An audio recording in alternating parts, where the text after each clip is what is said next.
Olá pessoal, aqui é o professor Bernardo.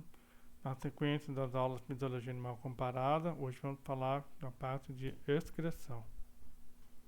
Então, qual é o objetivo da excreção? Vai eliminar as substâncias que estão em excesso, né, e vai procurar reter as necessárias, de modo a manter o meio interno constante.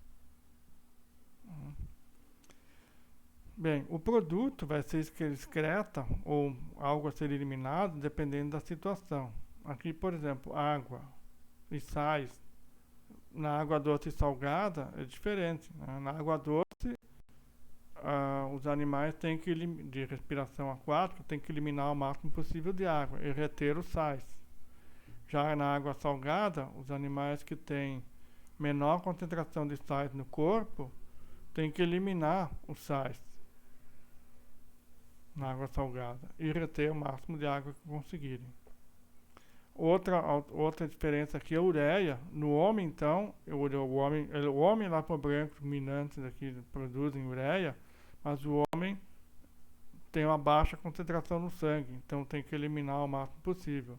Já lá para branco tem uma concentração, veja aqui, ó, 100 vezes maior, 200 vezes maior. Então ele precisa eliminar menos, ele retém bastante da ureia. E já ruminantes, a ureia pode servir como uma fonte de nitrogênio para bactérias do rumen. Então também pode reter boa parte da bactéria. E aqui temos um exemplo de dromedário, se ele tiver uma alimentação pobre em nitrogênio, né, ele vai fazer o quê? Ele vai recuperar 90 a 95% da ureia, porque é uma fonte de nitrogênio.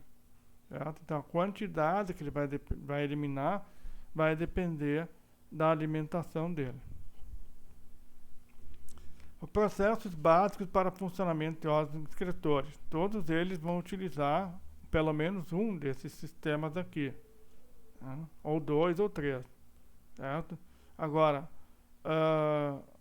a ultrafiltração, reabsorção e secreção. A ultrafiltração refere-se à filtração, então a pressão força um líquido contra uma membrana semipermeável. Vai reter substâncias de alto peso molecular, mas permite a passagem de água e solutos de baixo peso molecular.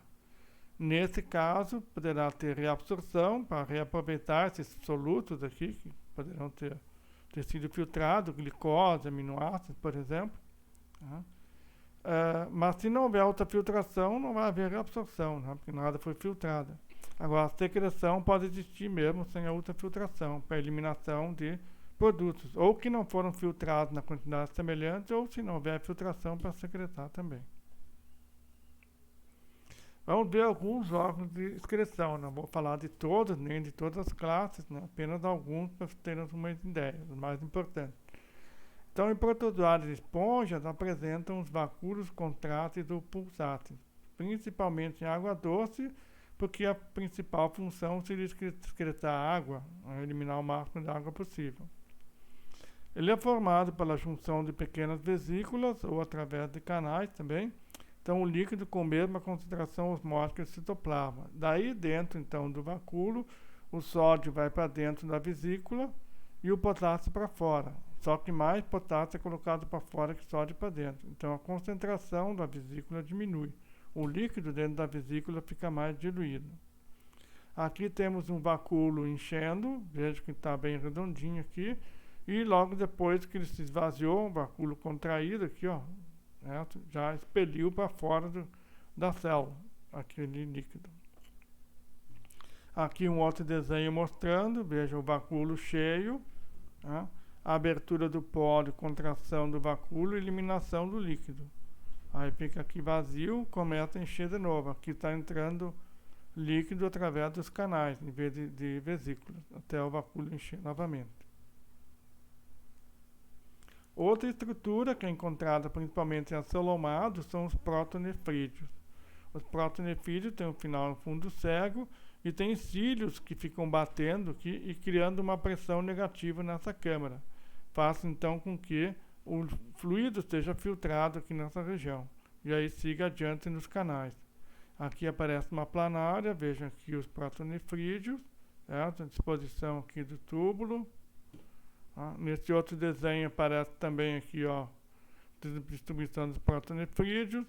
aqui funcionando, certo? Mandando o líquido por aqui e saindo aqui pelo poro excretor. Tá? Também pode receber, dependendo do animal, o nome de células flama. É um tipo de protonefrídeo. Celomados apresentam metanefrídeos. É parecido o funcionamento com o protonefrídeo. Tá? Tem um final aberto no celoma, que é o nefróstoma. Tá? O fluido do celoma é captado via nefróstoma, ocorre ultrafiltração e os absorvidos no túbulo, formando então uma urina diluída. Vejam aqui, ó. Aqui está o fluido ciliado aqui, por onde vai entrar o líquido, certo? Aqui, ó. Tá? O túbulo e depois aqui a saída do líquido por aqui, nesse caso. Tá? Aqui o nefróstoma e aqui o nefrídeo poro, para a saída. O rim de molusco e glândula antennal de crustáceo tem princípios semelhantes aos metanefrídeos: ultrafiltração, reabsorção de substâncias e secreção de outras. Aqui nessa figura temos aqui a glândula antennal dos crustáceos, uma parte dela, a parte mais larga, que seria essa aqui, ó, essa parte que seria como uma bexiga. Aqui a parte da glândula excretora, né? Aqui o processo de filtração, aqui tem túbulos para ver reabsorção ou secreção, né? E aqui o poro excretor. No caso aqui está mostrando de um camarão. Os túbulos de Malpighi são encontrados em insetos. Eles apresentam, então, na membrana apical, secreção de hidrogênio via uma bomba de hidrogênio, um transporte ativo. Ocorre também a secreção de potássio, também pode ser de sódio, e o cloreto segue, saindo em um positivo, sai um negativo. E isso tudo faz com que entre água no túbulo de Malpighi. Além disso, entra também o resíduo nitrogenado na forma de urato de sódio e de potássio. Aí o fluido que está no túbulo de Malpighi, o chá saindo, ele é acidificado e ocorre a formação de ácido úrico. O ácido úrico é pouco solúvel, precipita, íons são reabsorvidos, e aí mais água pode ser reabsorvida, que diminui a concentração do líquido. Aqui aparece o trato digestivo, daqui de um gafanhoto, e aqui a região dos túbulos de Malpighi. Então veja aqui, ó, é lançado para dentro do túbulo alguns sais, água, resíduos nitrogenados, seria o urato, segue aqui pelo intestino posterior, chegando no reto, onde temos então reabsorção de água, íons e algumas moléculas orgânicas que sejam de interesse. Aqui mostrando numa formiga, mais ou menos a mesma coisa, os túbulos de Malpighi, e aqui o trato digestório, certo? A parte posterior do intestino, e aqui nós temos, ó, os íons sendo secretados, sódio, potássio, não aparece hidrogênio aqui, certo? Aqui então é o urato seria colocado, e aqui já está já formando um ácido úrico. Vai seguir pelo intestino posterior, e aqui o ácido úrico precipita, e tem o que? Reabsorção de sódio e potássio e água também. E aí vai sair umas fezes mais secas com ácido úrico. Nesse outro desenho aqui aparece o néfron de mamíferos, né, que seria o néfron mais complexo. Então, falar do mais complexo, tanto do mais simples. Então, aqui no néfron de mamíferos, que é a unidade básica do rim, o rim é formado por muitos néfrons, ele apresenta uma região aqui que é o glomérulo, que é a região de filtração, ultrafiltração, certo? Aqui que vem aqui, ó, vem sangue através de uma arteríola, que existem capilares, certo? Ficam dentro da cápsula de Bowman, onde ocorre a filtração, e aqui existe, depois da saída, que é uma vênula, tá? Está levando o líquido que já foi filtrado. Aqui segue então o líquido filtrado pelo túbulo proximal, alça de Henle, no caso de mamíferos, túbulo distal e túbulo coletor. Depois vai sair aqui pelo rim, então. Tá? Então tem o processo de ultrafiltração, Aqui nos túbulos tem reabsorção e secreção. São os 3 processos. Que aparece aqui, ó. O glomérulo, né, que tem aqui os capilares glomerulares, a cápsula de Bowman, ocorre filtração nessa região. Filtração glomerular. Reabsorção tubular e secreção tubular. Né, e aqui então vai para o rim para fazer excreção. Aves e mamíferos têm a possibilidade de concentração e diluição da urina. A urina pode ser mais diluída ou pode ser mais concentrada que o sangue. Tá? No caso das aves, alguns néfros têm alça de Henle e outros não. A urina em até 2 vezes a concentração plasmática, mas tem precipitação de ácido úrico urato, que ajuda também a concentrar a urina. Tá? Mamíferos em geral conseguem concentrar até 3, 4 vezes a concentração plasmática. Em roedores do deserto pode ser até 20 vezes a concentração plasmática, consegue concentrar muito mais. Quanto mais comprida a alça de Henle, maior a habilidade de concentrar a urina. Aqui então mostrando o glomérulo, a estrutura toda, aqui os capilares glomerulares, a parede da cápsula de Bowman. E aqui vocês podem ver a membrana por onde está ocorrendo a filtração. Isso aqui é a membrana do capilar, ao redor fica uma membrana basal e os podócitos, que fazem parte aqui da cápsula de Bowman. Então são 3 camadas a serem ultrapassadas, mas todas elas estão bem permeáveis. Então vejam aqui, ó. Aqui nós temos a luz do capilar, aqui a parede do capilar, vejo que tem umas aberturas grandes aqui, são as fenestras. Aqui a membrana e aqui o espaço entre os podócitos. Então tudo isso permite uma filtração bastante eficiente. Aqui nós temos peixes de água doce, anfíbios também, e répteis. Veja o seguinte aqui, ó, nesses todos os animais aqui, nós temos o que? Região aqui para filtração, certo? Capilares glomerulares, o glomérulo, túbulo para secreção e reabsorção. Mas vejo que não tem alça de Henle. Então o máximo que, aqui também não tem, ó. O máximo que peixes, anfíbios e répteis conseguem é deixar a urina tão concentrada como o plasma. Eles não conseguem concentrar mais a urina. Então, parte da excreção vai ser feita através de outras maneiras, como nós vimos na parte de osmorregulação.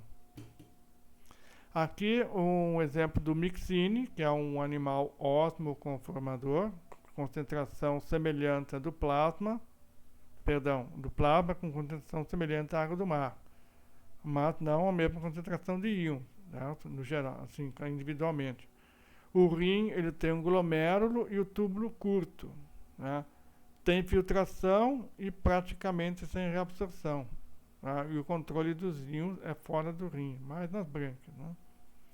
Existem alguns teleócitos marinhos, alguns anfíbios e répteis de ambientes secos que têm rins aglomerulares, ou seja, não tem glomérulo, não há filtração e também não há reabsorção. Então a urina é formada basicamente com secreção de íons divalentes, sódio e cloreto.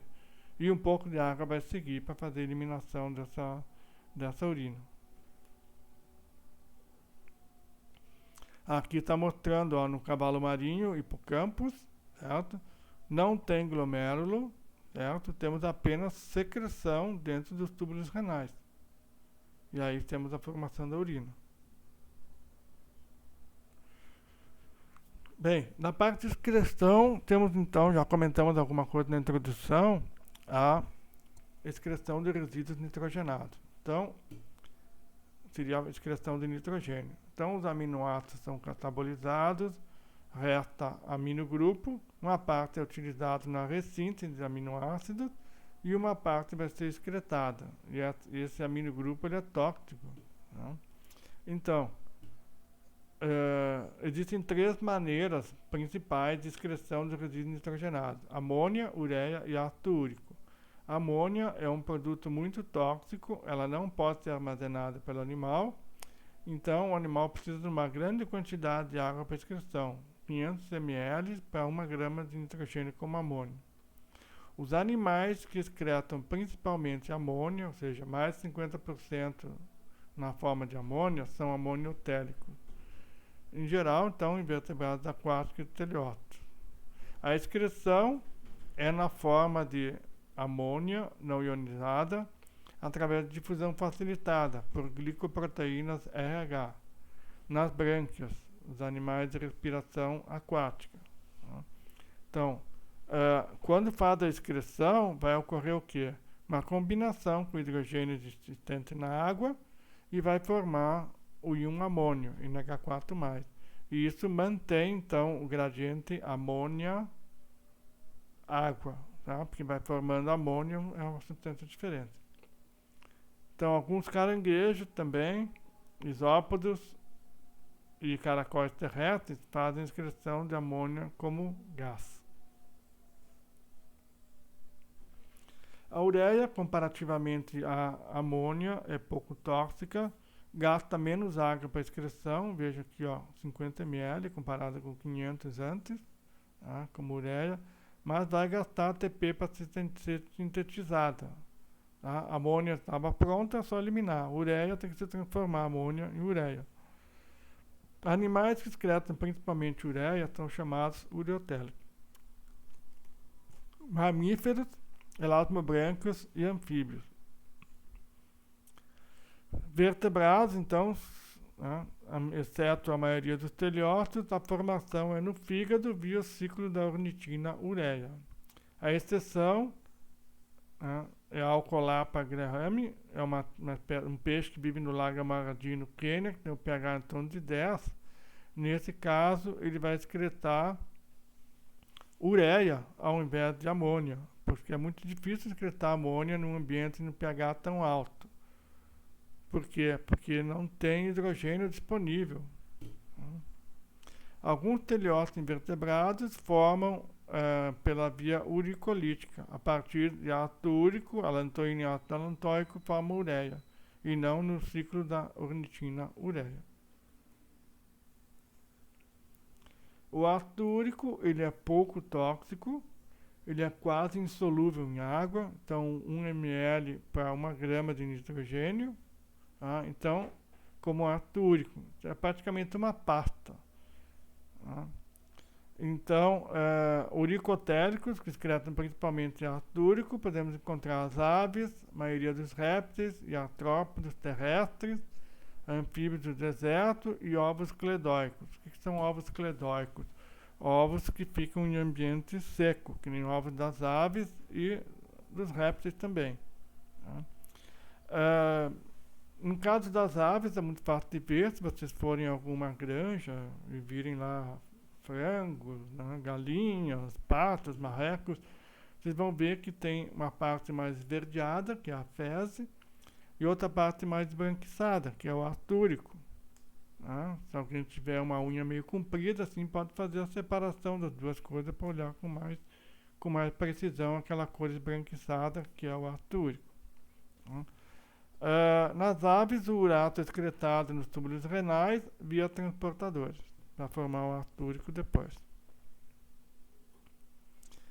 E aqui temos, por último, aqui uma relação excreta nitrogenado-ambiente.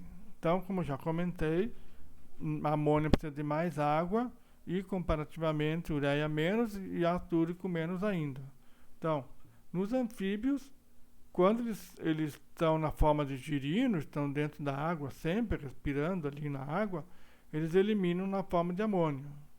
A amônia é eliminada como? Pelas brânquias. Tá? Girinos, peixes, invertebrados aquáticos eliminam amônia pelas brânquias e não por órgão excretor. Já nos os adultos, eles têm menos disponibilidade de água, então eles economizam mais água, eliminam na forma de ureia. Um outro exemplo de variação seriam os peixes pulmonados. Aqui, por exemplo, o Protópteros, né, que é o peixe pulmonado africano, na água vai eliminar amônia principalmente. Quando está em período de estivação, ou seja, seco, ficando praticamente fora da água, dentro de um casulo, alguma coisa assim, ele armazena na forma de ureia. Inclusive consegue armazenar até 3% no plasma nesse período, para evitar ainda mais a perda de água. Certo? Então, a excreção depende do ambiente, né, de que o animal vive, para depender o que ele vai eliminar, e as formas de resíduos nitrogenados principais são amônia, ureia e ácido úrico.